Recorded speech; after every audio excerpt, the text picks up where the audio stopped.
Last lecture में हमने एक इंटीग्रेशन का क्वेश्चन सॉल्व किया था जिसमें पार्शियल फ्रैक्शन का केस 1 यूज हुआ था। आज के लेक्चर में हम उसके बाकी 2 केसेस सॉल्व करेंगे। Case number 2, repeated and non repeated linear factors.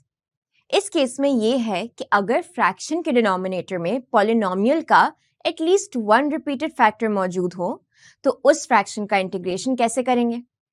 Let's say we have a fraction 7x minus 1 over x minus 1 squared into x plus 1. शुरू का प्रोसीजर केस 1 के बिल्कुल सिमिलर है, बस एंड में कुछ चेंजेस होंगी। So let me equate this fraction with a over x minus 1 plus b over x minus 1 squared plus c over x plus 1. जब इसको पार्शियल फ्रैक्शन से सॉल्व करेंगे तो unknown variables a, b and c की values 2, 3, -2 आ रही हैं। So this integration is equal to integral of 2 over x minus 1 plus 3 over x minus 1 squared minus 2 over x plus 1, which equals to 2 integral of 1 over x minus 1 dx, 3 integral of 1 over x minus 1 squared dx, minus 2 integral of 1 over x plus 1 dx. हमें ये तो पता है कि a over ax plus b का integral ln of ax plus b plus c होता है और a over ax plus b power n का integral 1 over minus n plus 1 times ax plus b to the power n minus 1. Therefore, after integrating and some simplifications, हमारे पास final ये result आ रहा है 2 times ln of x minus 1 minus ln of x plus 1 minus 3 over x minus 1 plus c, which simplifies to 2 ln of x minus 1 over x plus 1 minus 3 over x minus 1 plus c. अब finally case 3 से related एक example करेंगे और ये सबसे ज़्यादा important और tricky case है।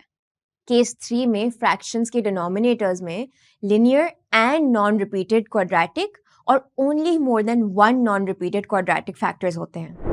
फॉर एग्जाम्पल, हमारे पास फ्रैक्शन है 1 over x cubed minus 1, which is the same as 1 over x minus 1 into x squared plus x plus 1. When we equate it with a over x minus 1 plus bx plus c over x squared plus x plus 1, we get these values of a, b and c by solving this partial fraction.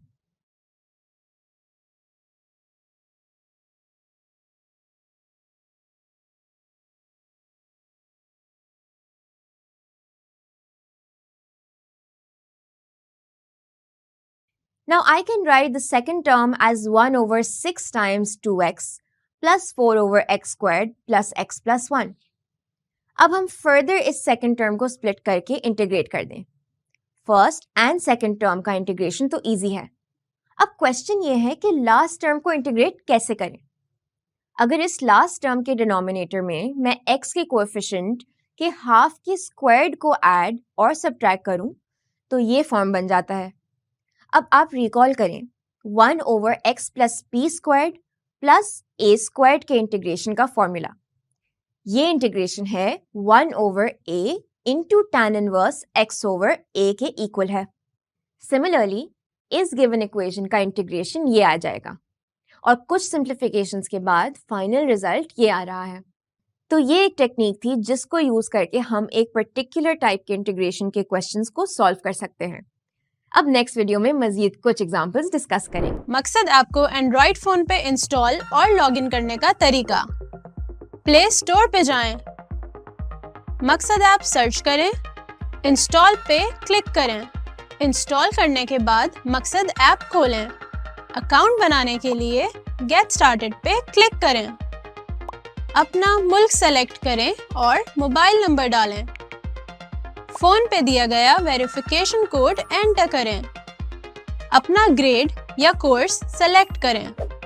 अपना group select करें। अपना board select करें। आपका login complete हो चुका है।